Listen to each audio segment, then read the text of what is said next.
Good morning, everyone. It's Joker, and today we are back with another slime video. And today is the final part of the Protector of Peace World Tour, this time going against EX5 Veldora. Now, we have a few issues with running this stage in this particular team, and they do really add up. So, first off, Veldora has 1.7 million HP, which is quite a lot for having a team with almost no type advantage. We're going to run the light hero, but she's AoE and she's definitely not a damage character. Alright, well, that's one black mark against us. Two is that not only does he have a lot of defense, he has a lot of physical resistance for a lot of the fight, which means that we're not going to do pretty much any damage from turn 2 to turn 7. Great. Also, for 5 turns, he nerfs greens, which our team is running on greens. So that's not great. And then on top of all of that, he has crit resistance, permanent crit resistance. And on turn 10, he puts up another 100%, so he has 200%. So even if we were to use Hinata's full power buff, we would only be cutting it by half, which is not great. And then, as a cherry on top of the cake, he also heals himself like every other turn after turn 8. And so if you don't just nuke him, he's going to heal up quite a bit. And what this all means is that our team is not very well built for this stage. No type advantage, no extra damage to dark characters. We're a physical green team that's crit focused. These are not good odds. So, what I have done is I have built the team like this instead. So we've gone back to the big 3 for protection gauge, because turn 1 is a starting blue hand, and we're just going to send 4 blues, and 4 blues plus these units will get us the protection gauge from Masayuki. We took out Rimuru, because the man is doing nothing for us. In fact, he would hurt us. Like, yeah, we lost an orb changer, but his guaranteed crits, we're not using it this fight. We don't want it. Not when he's getting 200% crit resistance. And his ult buff is only for him, and he's an AoE character. I don't give a shit about Rimuru on this team. We brought Wind Lumi instead, because we're going to be here for a long time. And we need another orb changer, who is good, and we also need to heal, because Veldora also kind of starts stacking up his dark attack and lowering our defenses. He eventually starts to hurt a bit, especially if he focuses on one character. We need to be able to survive, so we need an orb changer, we need a healer, who is also physical. Lumi fits that bill. Bring in the hero, bring in Hinata. We're not banking on her crit resistance down at all. She's here purely for her multi-hit, her ult damage, and her and her physical buff. The crit, not a factor. Xion will be our primary damage dealer, stacking crit damage, which again doesn't fucking matter, but the follow-up orbs will add to the attack buff that we're going to get from Masayuki. Her water buff is going to help her, and her ult resistance down will help her as well. And then Geld for the points for the orb change. We need to use him a lot in order to break even at least. And because I didn't want to sit here for 6 years, we're going to cut straight to turn 9. Normally, where we would be over. Like, the fight would be done on turn 8. But this is not a traditional fight. We have had to use the last 7 turns to pretty much just bullshit our way through and get whatever stacks we can and whatever green orbs we can, and using Geld's green skill point increase. We needed to be able to build up our cap and build up whatever points we could without having to use that many skills. So for the first 8 turns, we didn't really do anything. Like, we haven't. We've healed, we've used the multi-hits sometimes, we've sent a few green orbs. We've pretty much just been denying all of the shit RNG that I got this entire run, and now we've made it to the place where greens are no longer nerfed, where we can reliably and comfortably get a lot of skill points every turn, and we can reliably start using the follow-ups and the multi-hits without losing points and losing protection gauge because we're sending nerfed-ass greens. So this is good. It's just, it's turn 10, and I've been here for like 15 minutes already doing this run. And actually more than 15 minutes, because it was not a first try thing.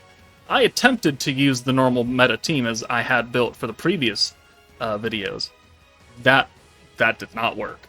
Did not work. I didn't even get to nuke. Because someone died. I didn't have a healer, and he really friggin' hated Shion for like 3 runs, so couldn't have her die. So we switched to this team now. And with the healing, we have been able to top up everybody quite nicely. But here on turn 10, you're going to see, after we end the turn, after we do all this orb changing and all these buffs and everything, he's going to give himself another 100% crit resistance. And that is the point where you realize that this team is not good for this fight. I was going to just scrap the entire idea and use a blue focus team. Like, I was going to do that if this didn't work. But thankfully, we did manage to make it work. For the first 10 turns, 9 turns, if you get an ult, you send it. I don't want to be ult swapping and making things more expensive for myself in the long run. So we have not really worried about stacking. Ult, crit resistance up. There you go. So now he's up to 200%, which means that whatever we did with crits means jack shit. I had an okay run before this, and I could have killed, but Hinata hit that natural 2% crit, and she did 1 damage. So I had to take a short break after that, and I actually went and cleaned the bathroom. I needed to do something that's not at this desk to get over that. So, we're on turn 11. Now we are changing orbs. I alt-swapped 1 time for Shion, because I want her EX ult. I want her to be ready to go sooner rather than later. We're going to send this Geld ult. I don't want to use another alt swap again and make it more expensive. I just want to get orbs out of my hands. And we need to heal, because he's going to ult us, and he's been stacking up slowly but surely. I don't need to have them at any lower HP than I need to. And as a secondary effect, her heal skill does increase the damage our greens do for the entire fight.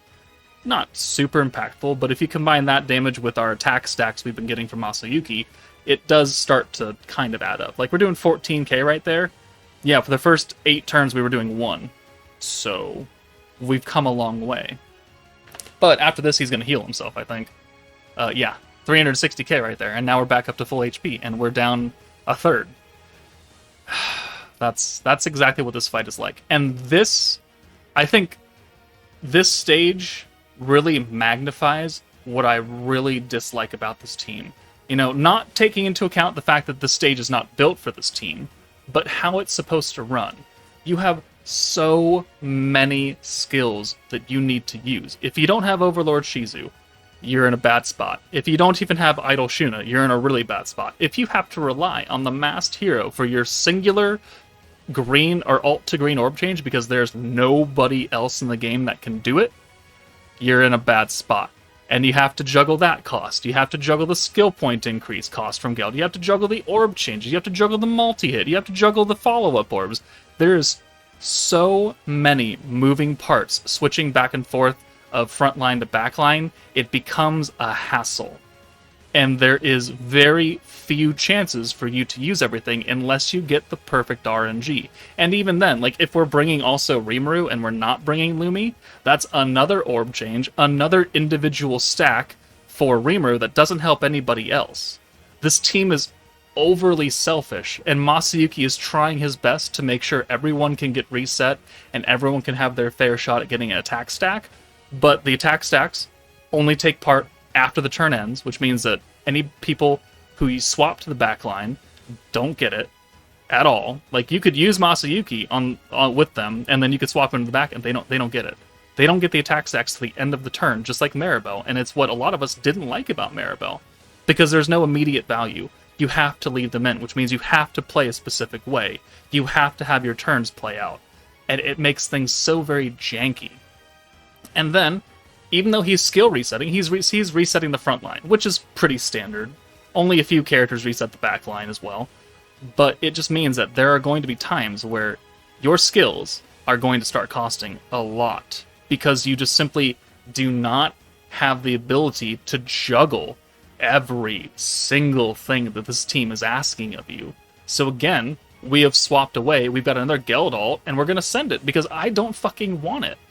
If I had a double orb change, or double alt swap, or a triple like Shizu, we would be fine. We would be absolutely fine, but the fact that we have a single alt swapper, and we have to use it 1, 2, 3 times in a turn just to have 3 green orbs? Ridiculous. Absolutely ridiculous. the individual buffs. You know, Shion's doing her personal crit damage. Reamer's doing his personal weakness strike. It's like, yeah, that's cool and everything. You're not helping anybody else. Like, indirectly, well, here's the thing, you are. Because the follow-up orbs, the orb change, it all helps you get 6 orbs of green, and that can contribute to the amount of attack you get from Masayuki because of the whole gimmick of this team. But it's not, those stacks from the crit to the weakness strike are not helping anybody else. So it's like, who do you prioritize? Who are you actually trying to nuke with? Okay, well, don't use that, but use this. But now it's too expensive because you've used it 6 times in a row because it's the only thing you've been able to do. And then we have a different problem. I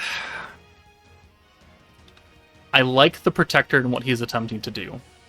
I don't like how they went about doing it with the battle units. And that's a rare occurrence, because normally it's a Protector holding the team back, and the battle units are actually quite good. Like, Tempest Elite. As much as I rag on Determination to Prosper, Maribel is a complete dog shit Protector. But, Lumi, if you build a team around her, is good. Elmisi, if you build a team around her, is good. They're good characters. They can keep you alive. They're literally invincible for 3 turns. And they have a shit ton of HP. But Maribel is just an awful Protector that it really holds them back. The same cannot be said about this team. Masayuki is doing a lot. He's doing probably more than what normal Protectors do. But you're hampered by the sheer amount of skills and gimmicks that you need to do to make him useful. And the only way to do that is to summon for the entire meta. Like, you need the multi-hits from Hinata. You need the follow-up orbs from Shion to even get close to the maximum potential. And that's just asking for too much. It's way too much, and it's not useful. It's not great. So, now that I've ranted, we're on turn 15. We are about ready to nuke. Not quite yet, but I think we go one more turn. So, okay, yeah. So alt swap, and then alt swap again. At this point, I don't care about the cost of skills because we are going to nuke and we are going to make it all back. We have capped out the 500% skill point gain from Geld, so we don't need to use that skill anymore.